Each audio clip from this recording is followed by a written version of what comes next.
Konektivitas dan akses ini akan membuat mobilitas barang, mobilitas jasa, mobilitas manusia akan menjadi semakin efisien. Dengan demikian, daya saing akan semakin meningkat.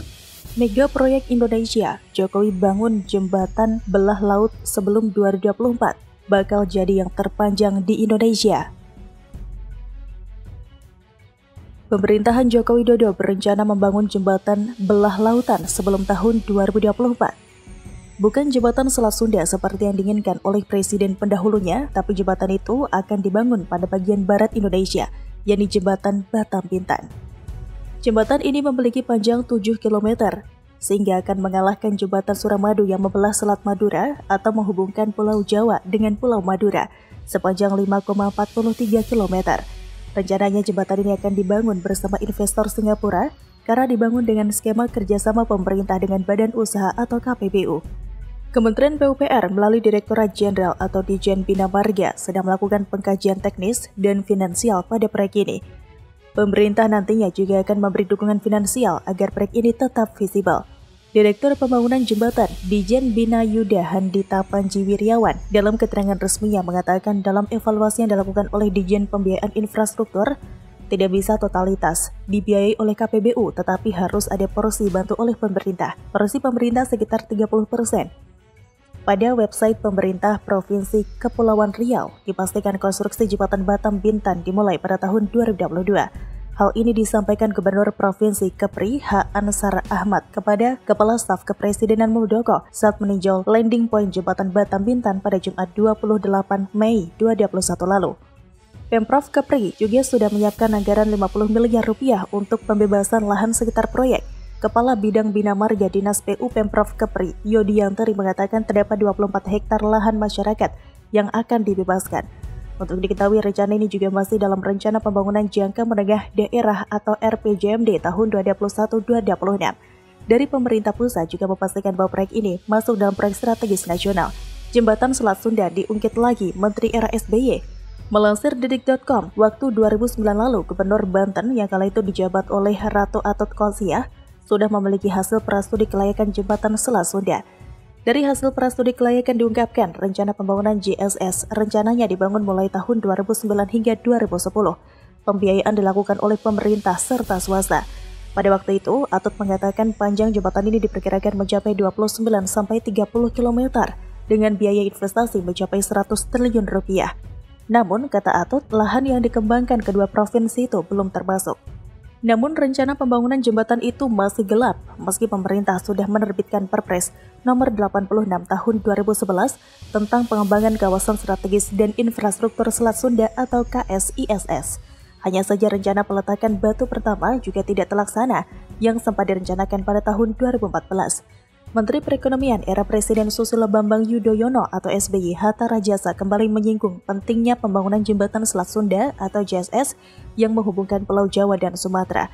Adanya jembatan ini dianggap dapat mengoptimalkan keberadaan jalan tol Trans Sumatera.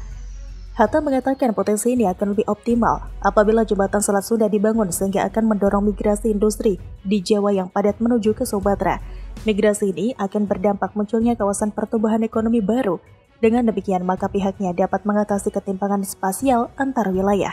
Jika JSS ini terbangun, tentu akan menjadi jembatan terpanjang milik Indonesia, karena mengalahkan panjang jembatan Batam Bintan, juga jembatan Suramadu. Pembangunan jembatan Batam Bintan ini juga masuk dalam mega proyek rencana pembangunan jangka menengah nasional atau RPJMN 2020-2024 yang diperkirakan membentang 7 km. Lokasi jembatan sudah ditetapkan yaitu kawasan Kabil Tanjung Sauh yang menjadi landing point, bagian kedua Tanjung Sauh Pulau Barua, bagian ketiga Pulau Bawa Kabupaten Bintan. Pembangunan jembatan ini akan terdiri atas dua segmen yaitu dengan vertical clearance 20 meter dan segmen Tanjung Sauh Pulau Bawa Pulau Bintan 5,561 km dengan vertical clearance 40 meter.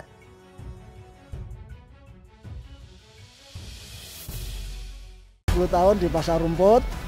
Selama ini ada pandemi, pemasukan kurang lah. Tadi Bapak Presiden nanya saya, bagaimana keadaan di sini? Saya bilang alhamdulillah sedikit-sedikit ada. Saya bilang gitu. Kamu pedagang udah lama belum? Udah, saya tahun 78 udah di sini, Pak. Permudah aktivitas ekonomi masyarakat. Presiden Jokowi resmikan rusun, kios, dan fasilitas pasar rumput bernilai nyaris 1 triliun rupiah. Warga Jakarta yang terdampak program normalisasi Sungai Ciliwung kini bisa lega. Pasalnya Presiden Republik Indonesia Joko Widodo baru saja meresmikan rumah susun atau rusun pasar rumput pada Senin 20 September 2021 pagi. Tidak hanya untuk warga terdampak normalisasi Sungai Ciliwung saja, rusun yang dibangun sejak tahun 2016 ini juga untuk menyediakan hunian murah dan terjangkau di lokasi strategis bagi warga Jakarta lainnya. Sehingga dengan program ini, pemerintah bisa meringankan beban masyarakat. Dalam sambutannya, Presiden Jokowi bersyukur pembangunan rusun pasar rumput yang menghabiskan biaya sekitar 970 miliar rupiah itu telah rampung. Presiden menyampaikan, rusun pasar rumput yang berlokasi di Rusun Pasar Rumput, Kecamatan Setiabudi, Jakarta Selatan ini memiliki keistimewaan karena mengusung konsep mixed use development, yaitu sebuah kawasan terintegrasi yang terdiri dari tempat tinggal, pusat perbelanjaan, dan fasilitas penunjang lainnya. Selain kapasitas hunian sebanyak 1.984 unit hunian tipe 36 yang ada di lantai 4-25, rusun ini juga dilengkapi dengan pasar dengan 967 kios dan los 350 di lantai 1-2 serta fasilitas umum atau FASUM dan fasilitas sosial atau FASOS yang lengkap. Menurut Presiden Jokowi, keberadaan pasar dengan FASOS dan FASUM yang lengkap ini dapat memberikan kemudahan bagi para penghuni untuk melakukan aktivitas ekonomi, seperti berdagang dan menjalankan kegiatan ekonomi lainnya. Presiden Jokowi menyebut keistimewaan lain dari rusun ini adalah adanya dukungan jalur transportasi umum yang sangat baik sehingga memudahkan mobilitas penghuni. Usai memberikan sambutan, Presiden Jokowi melakukan penandatanganan prasasti yang menandai telah diresmikannya Rusun Pasar Rumput dan fasilitas penunjang lainnya. Turut mendampingi Presiden dalam peresmian ini, Menteri Pekerjaan Umum dan Perumahan Rakyat atau PUPR Basuki Hadi Mulyono dan Gubernur Provinsi DKI Jakarta Anies Baswedan. Untuk diketahui, Rusun Pasar Rumput telah selesai dibangun pada tahun 2019 lalu. Rusun Pasar Rumput dibangun oleh Kementerian PUPR melalui Direktorat Jenderal Perumahan PUPR dan jajaran di bawahnya, yakni Balai Pelaksana Penyediaan Rumah Wilayah Jawa 1. Bagian fisik rampung pada September 2019 lalu. Sebelum diperuntukkan bagi relokasi korban luapan Sungai Ciliwung, Rusun Pasar Rumput sempat ditetapkan sebagai tempat isolasi cadangan bagi pasien COVID-19 yang telah mendapatkan rujukan dari Rumah Sakit Darurat Wisma Atlet Kemayoran.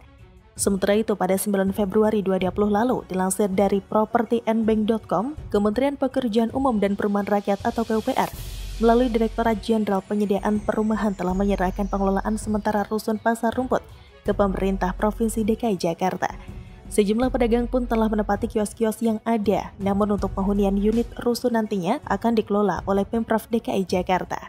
Direktur Jenderal Penyediaan Perumahan Kementerian PUPR, Halawi Abdul Hamid, saat melakukan kunjungan lapangan ke Rusun Pasar Rumput di Manggarai, Jakarta Selatan pada Jumat 7 Februari lalu menjelaskan, meskipun pengelolaannya telah menjadi kewenangan Pemprov DKI Jakarta, pihaknya juga telah memproses serah terima asetnya. Dirinya berharap rusun tersebut bisa bermanfaat untuk penyediaan hunian layak bagi masyarakat di Ibu Kota Jakarta, serta mendukung penataan dan normalisasi Sungai Ciliwung. Berdasarkan data yang ada, serah terima pengelolaan Rusun Pasar Rumput tersebut dilaksanakan pada 20 September 2019 lalu antara Kepala Satuan Kerja Pengembangan Perumahan Kementerian PUPR, Bisma Setaniarto, dengan Kepala Badan Pengelola Aset Daerah Pemprov DKI Jakarta, Pujiono.